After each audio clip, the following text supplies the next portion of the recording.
बिस्मिल्लाहिर्रहमानिर्रहीम। खातिन हज़रात, मैं हूँ अख्तर अब्बास और आप सबको अस्सलाम वालेकुम। ख़वातीन खूबसूरत हों, सांवली हों, काली हों, मोटी हों, छोटी हों, ज़िंदगी का हुस्न है, ज़िंदगी की रौनक है और इनके होने से घर चलते हैं, दफ्तर चलते हैं, तालीमी इदारे भी चलते हैं। अच्छा, जब ये अपने ज़िंदगी के रिश्तों में जाती हैं तो जो पढ़ी लिखी होती हैं, जिनकी तनख्वाह होती है, वो बहुत तंग होती है। हालांकि उन्हें फील ये होता है कि ये उनकी स्ट्रेंथ है, लेकिन अक्सर केसेस में यही चीज़ उनकी कमज़ोरी बन रही है। इतने ज़्यादा सवाल आते हैं कि सर मेरी तनख्वाह क्या करूं, लड़ाई होती है। अभी जिनकी तनख्वाह लगी होती है, अच्छा अगर तो आप उस ससुराल को सूट कर गए तो वो आपसे ससुर या ससुरी सारी तनख्वाह छीनने की कोशिश करेंगे। अगर आपके मियाँ ने स्टैंड लिया, पर मियाँ स्टैंड क्यों लेगा? वो तो तब लेगा अगर आप उसकी गुड बुक्स में शुरू में चले गए। तो ये आपको बहुत हिकमत से, टेक्टफुली इसको देखना पड़ेगा। दूसरी बात याद रखें कि जब आप इस मामले में उनको फैज़ नहीं पहुंचाते तो फिर आपको कहते हैं नौकरी छोड़ दो, तो फिर आपको नौकरी छोड़नी पड़ती है। जब आप नहीं छोड़ने पड़ते तो फसाद होता है। वैसे कुछ लोगों ने यह भी कहा है कि सर आप लड़कियों की इतनी सपोर्ट तनख्वाह के मामले पे भी, बाकी मामले पे भी करते हैं, तो मैं उनसे सिर्फ इतना सा कहूँगा कि ऐ प्यारे मर्दों, रब ने आपको ज़र्फ बढ़ा दिया, आपकी ज़िम्मेदारी भी बड़ी है। आप सारी उम्र अपनी बीवी को खिलाते पिलाते हो, कभी जिताते नहीं हो। आप घर का किराया देते हो, घर बनाते हो, गाड़ी खरीदते हो, पेट्रोल भरते हो, बच्चों की तालीम देते हो, उनकी फीसें देते हो, रिश्तों को पालते हो, लेन देन करते हो। बड़े दुनिया में जब मेहमान आ रहे होते हैं उनको भी संभालते हो, घरों के मेहमान आते हैं उनको भी संभालते हैं। इखन के यानी पंगूड़े और झूले से लेके कब्र तक सारे खर्चे आप करते हो। ये बिल्कुल ठीक है, पर इसलिए करते हो कि अल्लाह ने आपको दिल बढ़ा दिया, अल्लाह ने आपको ज़र्फ बढ़ा दिया। खातून का दिल छोटा है, खातून की खुशियाँ भी छोटी छोटी हैं। मैं इसको दूसरे एंगल से देखता हूँ कि अगर उसके पास, उसकी जेब में, उसके पर्स में थोड़े से पैसे होते हैं और उसे लगता है कि मेरे पैसे हैं, मेरे बच्चे हैं, मेरा मियाँ है, मेरा घर है, तो उसको थोड़ा दिल बड़ा कर लिया करे। मर्द पेट्रोल के पैसे गाड़ी में पेट्रोल डलवाते हुए कभी किसी से मांगता नहीं है, ना पूछता है। पर औरत को, लड़की का, अगर उसके पास गाड़ी है तो वो क्यों तंग हो? आप अपने आप क्यों नहीं उसकी गाड़ी में पेट्रोल भरा जा सकता? या सास मना कर देगी या मियाँ मना कर देगा? क्यों किया जाता है कि तुम कमाती हो खुद ही करो? अच्छा, ग्रोसरी घर की जहाँ आनी होती है, मर्द के जुम्मे है। आप उस वक्त कहते हैं जी औरत चूंकि कमाती है तो ग्रोसरी ले आया करो, वो ले आती है। पर अगर ये पैसे मोर ओवर हों और घर के छोटे मोटे खर्चों पे लगते रहें तो ज़्यादा अच्छा नहीं है। लेकिन ये सारे फ़ायदे छोड़ दें। वो निमाणी, वो छोटी सी रूह, वो 4 फुट की, 5 फुट की लड़की अगर अपने दिल में कोई 1-1.5 किलो खुशी जमा कर लेती है ये सोच के कि पैसे उसके पास हैं, तो कितनी आसानी हो जाएगी। आप मर्द जालिम नहीं है। जब बच्चियाँ प्रेग्नेंट होती हैं और माएँ जो सासें हैं वो उस घर में खर्चा नहीं करनी चाहती होती, 25,000 हो, 50,000 हो, वो कहती हैं अपने घर जाओ, तुम्हारी माँ करे। वो चली गई वहाँ। ये जालिम इतनी कंजूस और खसीस होती हैं, अपनी बेटियों पर सब करेंगी, उनके लिए फिर तोहफा लेके भी नहीं जाती, फिर उनको पैसे भी नहीं देती, जाते हुए खाली उनके पर्स खड़खड़ाते हुए चले जाते हैं और फिर कहती हैं कि तुम कमाती हो। तो कमाती हो तो क्या ये बच्चा सिर्फ उसका है या वो पीछे से लेके आई थी? नहीं करना चाहिए। अब मुझे कुछ केसेस ऐसे याद हैं कि कुछ बच्चियों ने मुझसे पूछा, लाहौर में जो कि यहाँ का अपॉर्चुनिटी ज़्यादा है, जॉब अच्छी मिल जाती हैं, जो बच्चियाँ यहाँ एमफिल माशाल्लाह खूब हैं और सिर्फ पढ़ाने के अलावा और भी बहुत सी उनकी अच्छी जॉब मिल जाती हैं।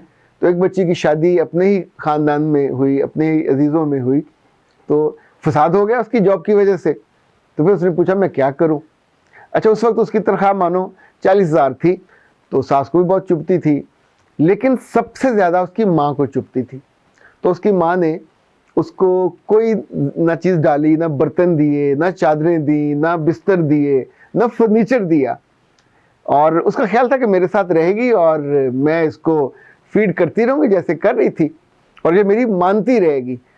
पर ज़ाहिर है वो अपने मियाँ की कभी कभी साइड लेती। जब भी दोनों की अच्छी तस्वीर आती तो उसकी माँ को बहुत बुरा लगता और वो कहती कि तुम उनकी पार्टी बन गई। जब भी वो ससुराल जाती तो माँ उससे लड़ती कि तुम उनकी पार्टी बन गई हो। यानी एक किस्म का ये घर में दामाद उन्होंने उसको सेटल किया था। अब जो उसके लिए मेड रखी थी अम्मा ने वो भी हटा दी, उसके लिए पैसे। फिर वो बच्ची प्रेग्नेंट हुई, अब अम्मा पैसे नहीं देती थी, मियाँ के पास पैसे थे नहीं। अच्छा, ये जो सरकारी नौकरियों वाले हैं, लोग ढूंढते हैं कि सरकारी नौकरी हो, ये खाली जेब फुकरे होते हैं आमतौर पे। इतनी सी इनकी तनख्वाह होती है, इनकी जेब ही नहीं कभी भरती, और जो अचानक खर्चे आ जाते हैं वो इनसे पूरे नहीं होते। वैसे बार बड़ा रोबदाब होता है, बड़ा टका और होता है कि ना सरकारी अफसर है, जेब खाली होती है, पेट्रोल ज़्यादा भरना पड़ जाए तो इनकी जान पे बन जाती है। तो उसने मियाँ भी इनकार कर देता था कि मेरे पास पैसे नहीं है, और फिर साथ कहता था कि तुम तो खुद जॉब करती हो। अब प्रेगनेंसी के दौरान जब वो आखिरी मंथ आए तो उसने जॉब छोड़ दी, तो मियाँ के पास तब भी पैसे नहीं थे। तो अब्बा ने थोड़ी मेहरबानी की, उसने पैसे दे दिए। तो जब दोबारा उसने जाना शुरू किया तो मैंने उससे कहा कि अब तुमने एक तो घर वालों को पैसे सही नहीं बताने। तो लाइक उस वक्त पहले 40 लेती थी, जब दोबारा जॉब हुई तो उसकी पोजीशन बदल गई, तो तकरीबन 56 उसको मिलना शुरू हुआ। अब उसने घर वालों से ये कहा कि मुझे तो तकरीबन 35 हो गया है, चूँकि कोविड है और ये है और वो है। तो इनफैक्ट अब जो बाकी पैसा बचा, ये वो सेविंग थी जो सिर्फ उसके लिए, अब यूँ समझें जैसे मुश्किल दिन होते हैं तो आपने उसके लिए संभाल के रखते।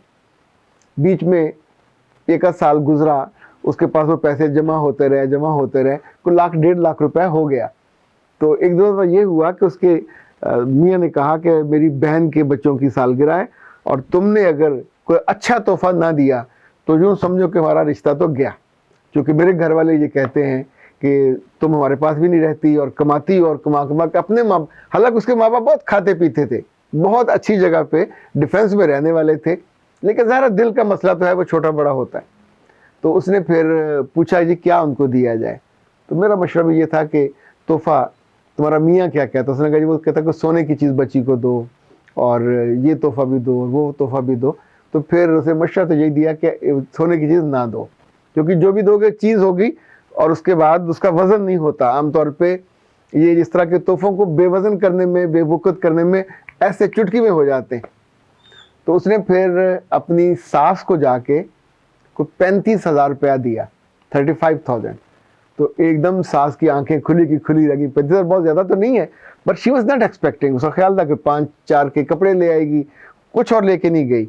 अच्छा, वो सास को दिए तो सास ने अपनी बेटी को दिखाए होंगे या दिए होंगे, ये हम नहीं इसको तफसील में जाते, लेकिन ये जो उसने पैसे निकाले वो थे जो उसने अपने बचाए हुए थे। उसके मियाँ ने पूछा कहाँ से आए, उसकी माँ ने भी पूछा कहाँ से आए। तो उसने परेशानी से कहा कि सर मैं क्या बताऊँ। तो मैंने उससे कहा तुम ऐसा करो, अभी आईने के सामने बैठो और मुझे अपने आप से बात करो, आईने में कहो कि मैं तुमसे 35,000 रुपया बारो कर रही हूँ। तो अपने आप से बारो कर लो और उनको बताओ कि मैंने अपनी एक सहेली से बारो की है। तो बंदा खुद भी तो अपना सहेला और सहेली होता है ना, झूठ नहीं बोलना पड़ेगा। तो उसने वो पैसे बारो करके अपने आप से, पर ये तो अनाउंस नहीं किया ना, इतनी अक्लमंद तो बंदे को अक्लमंद होनी चाहिए। तो इनफैक्ट 1-2 दफ़ा और हुआ, फिर हौले हौले अल्लाह ने उसके मियाँ को भी जॉब दे दी। अब उसने भी कहना कम कर दिया, पर उसकी माँ ने उसको बहुत टफ टाइम दिया। यानी वो बाज़ दफ़ा ऐसा होता था कि घर की मेड हटा देती थी कि चूँकि ये मेरी बात नहीं मान रही, तो उसने मेड रखी तो मेड को 600-700 तो नहीं देना होता ना, 6-6 माह के एडवांस किराए पैसे देने होते। अब उसके पास माँ पैसे नहीं देती थी, मियाँ नहीं देता था, तो जो अपने पैसे जमा थे उसमें से फिर उसने उनको एडवांस दिया। फिर मैंने पूछा कहाँ से आए, तो उसने कहा कि मैंने अपनी फ़लाँ दोस्त से बोरो किए। तो फ़लाँ दोस्त का नाम आप अपना जो भी निकनेम है वो भी रख सकते हैं, कोई भी बताया जा सकता है। लेकिन सवाल जो बार बार होता है कि तनख्वाह अगर अच्छी है तो कितनी बताएं। तो मेरा तो बिल्कुल आपको पक्का मशवरा ये है कि कभी भी किसी को अपनी पूरी तनख्वाह ना बताएं, इवन सगे घर में भी ना बताएं, और मियाँ को और उसके ख़ानदान में भी, क्योंकि ये ज़्यादा बताने से आपके लिए प्रॉब्लम ज़्यादा शुरू हो जाते हैं। हमेशा गुंजाइश रखें कमेटी की, गुंजाइश रखें किसी को लेन देन करने की, गुंजाइश रखें सेफ मनी की, चूँकि आज की दुनिया में पैसा बहरहाल बहुत तंग करता है, ना हो तो भी तंग करता है, तो उसको तो तंगी बंदा संभाल लेता है, खर्च कर लेता है, पर जब नहीं होता तो फिर आपके सारे अखराजात रुकते हैं और तंगी बहुत ज़्यादा हो जाती है। तो ऐ प्यारी लड़कियों, ऐ प्यारी बेटियों जो पैसे कमाते हो, वैसे मैं आपको बहुत क्लैरिटी के साथ बताता हूँ कि इसके कितने हिस्से करो। 3 हिस्सों के मैं हक में हूँ, एक हिस्सा आपका, एक हिस्सा आपके माँ बाप का एक हिस्सा ससुराल का और मियाँ का आप उन पे आराम से खर्च करें, they would be happy, more than happy. और अगर 4 हिस्से करना चाहो तो भी कर सकते हो, लेकिन पूरी कभी ना बताओ। पूरी तनख्वाह बताने से मसाइल ज़्यादा क्रिएट होते हैं, जेलसी भी होती है, तंगी भी होती है, और फिर आप खाली हाथ के खाली हाथ रह जाते हो। अख्तर अब्बास को इजाज़त दीजिए। अस्सलाम वालेकुम।